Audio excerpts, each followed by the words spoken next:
Hello and welcome to this week's angling vlog. This week you join me on the banks of the River Ribble and we're in search of silvers. If you are new around here, my name's Danny and we put a new video on the channel every Friday at 6 PM. So hit that subscribe button if you want to watch some fishing every Friday. And again, to those regulars to the channel, thank you very much for the support. It really does mean a lot. Let's get into the fishing and see what we're going to be doing today. At the start of the video, you did see a little bit of what I don't really cover in the blog is the bit before we get on the bank. You know, getting up in the dark, loading the car, picking my uncle up, and then that journey up the M6 to Preston. It's currently at the start of November now, and you're at that transition period in fishing where you don't really know what you're coming to. Them fish, like the weather, is changing and they're beginning to move into those winter haunts. And it's that time of year where you don't really know whether they've arrived or not. So let's talk a little bit about the conditions today. The wind, as you can see behind me, is an upstream one, which is great for fishing the stick float, but it's not great for filming. So it's going to be really hard to avoid the wind on the mic today because it's blowing straight up the river. And anyone who's fished this area will know it's quite open. The other thing that we have got today is a tide, and it is a big one. You're talking over 9.5 meters. So this river behind me at the moment is about 0.4 meters, and it is going to rise over 1 meter during the day. So you're going to have a rise on the river today, and when we look at the peg, you'll see how I've set up. So the bare essentials with me today, I've got my shaky box. You can see there my bait waiter and my keep net, and you can just see how low the river is today. Now, it would have been, you know, easy to set up in that area there, but what I've done, I've set up a bit higher up the bank just to give me that bit of room in case the river rises. The gear behind me is up the bank, so if it does rise, it's dead easy to move or just raise the bank sticks and stand up. Now, looking at the river, you can see we've got that upstream wind. It's not going to be easy today. Normally this river you do see a lot of fish topping, and it's been quite quiet. Another sign as well is how quiet the far bank is. You know, that gentleman's only just arrived recently, so you would think if it was really on form there'd be a lot more anglers on the bank. But we are on the banks of the River Ribble today, and it's a river that I love fishing. The hope today is just for a few bites. Looking at the swim, I know already from experience it's going to be quite shallow here, but there is a little bit of pace on it, and obviously that's going to get a bit higher as the tide comes in during the middle of the day, and then obviously it goes deeper as you go out. Take a look at the tackle we're going to use, the side tray, and let's make a start. So the rods that I've set up today is my 17-foot Preston Innovations float rod, and on that I'm going to be fishing a stick float and the new Corum all round the quiver. I've got the 1 ounce tip in that, and with that I'm just going to be fishing some bread and hemp in the feeder, and that is in case conditions really do get up and we can have a try periodically down the middle. But they're the two rods that we're going to be using today.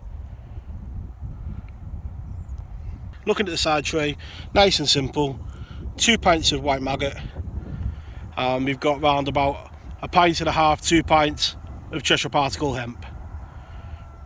I say stick float fishing, really simple. You don't need much. I've got the hooks and the line in the bag, which is a 2 pound 1 ounce Bay of Pearl on hook link, the size 18 hook. And there we go, the second fish of the day, and great to be holding a River Ribble dace again. Coming close in, which is great considering how clear it is. And if we keep this cloud cover, we've definitely got a chance of keeping them fish close in. But it's a lovely fish, that, and look at the lovely colours on that. As a kid I used to fish for pike with a lure called an Abu Garcia, I think it was, and it had that blue tinge to its top, and that's what them roach remind me of. Great that we're getting these fish so quickly in the session and so close in. Really does bode well, because with that tide coming in it's only going to get deeper. So yeah, proper made up to be getting a few bites. There's definitely 1 or 2 fish in the swim at the moment, and you see there, not coming too far out, and if this wind would just stay like it is now, we'd have a very good chance of you know, being able to see the float and dotting it down a bit more. That's another one of those roach.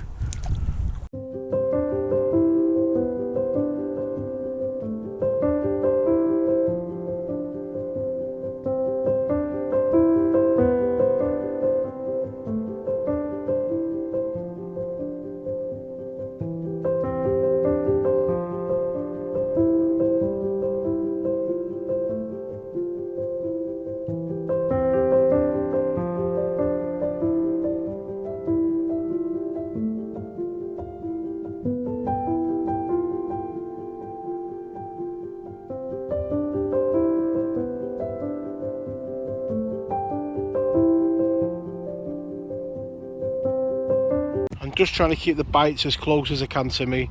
Feeding the hemp is proving hard because the wind's blowing it upstream. But the good thing is that we're not going right down the river. We're putting the hemp, trying to put the hemp about here. And really, it's like fishing a whip with the 17-foot rod. You know, just edging the bait through and striking. And at the moment, we are getting quite a few bites here. And just hope they stay. Feeding hemp a lot more than I am maggot, because obviously I want to try and get that quality of fish up, because it has dropped since them first two. You know, a lot smaller fish, but you know, as starts go, just good to be getting a few bites and something to work on. As I say, the wind is just making filming an absolute nightmare really.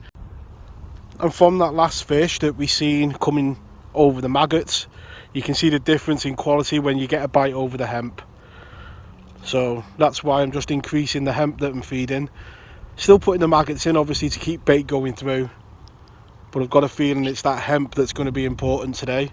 And there's another one of those lovely roach, beautiful colours on it, just coming over that hemp. So just hooked into the first better fish of the day, and it's come on the first trot really a bit further down the swim. And if we get him in, all this effort, you know, walking to the peg, and the conditions will be worthwhile.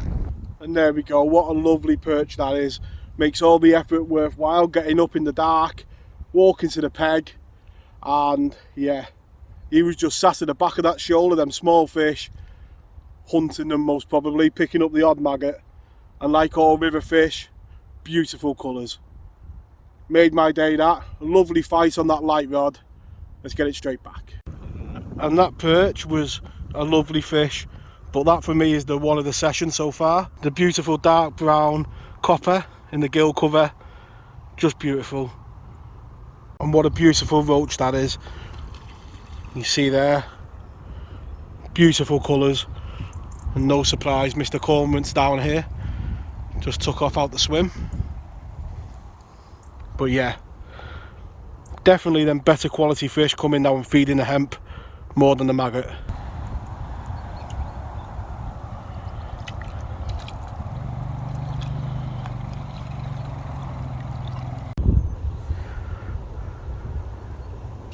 The only thing that is worrying now is just how that tide might affect it.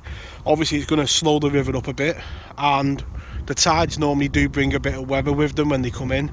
I have noticed that on here, but you can just see there, I'm just going to leave the video to play and move my hand a bit. You can just see how strong that wind is, but although it is making filming hard, I'm having great fun, and that's what fishing's all about. So definitely starting to see signs now of that tide coming in. If you look at the previous picture now, and then look at that little culvert there now, you can see that sand is completely underwater. So it is a case that you've got to keep your eye on it, you know, safety. Just keep your eye how high it comes up. But when you are coming rivers like this, you've got to be aware of what they're doing. The levels and the tides are all online, so you can check them before you come. But just the signs now that tide is starting to come in. And another sign that the tide is most definitely coming in is when your float starts heading upstream instead of down.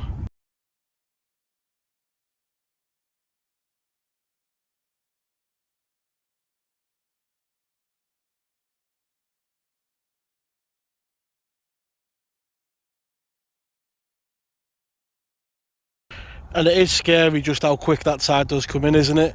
You know, just playing that little bit of video there, which was in total about 2.5 minutes. Just looking down the left hand side again, you can just see how much it's come up. And yeah, at this moment in time, quite alright at the moment. It's nearly on me, but obviously you've got the depth of your boots and stuff like that to go before you're really in trouble. But yeah, you can see there that's completely submerged now from that little bit of a time lapse of it coming up. Beautiful places at times, rivers, but also dangerous. From a fishing point of view, you still do get bites, but obviously not as many.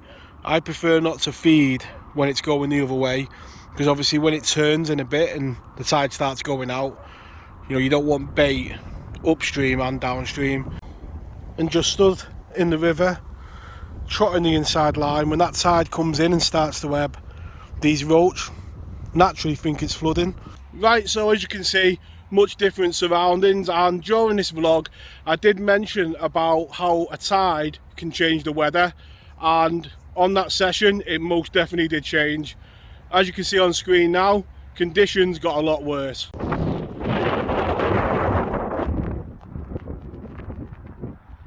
So as you can see there, it made filming almost impossible. We did get a few bites though, continue to get a few roach on a few days in an enjoyable but wet afternoon on the bank. In the final net, we had plenty of bites, which, you know, you've got to be thankful of when conditions are so bad. So that does bring the session to an end there now. I'm recording this after picking up the kids from school. I want to wish you all tight lines in your own fishing. If you are here for the piking, here's a little sneak peek at an adventure to come. But apart from that, me, Abby and Josh are wishing you all tight lines, and we'll catch you all next week. Tight lines.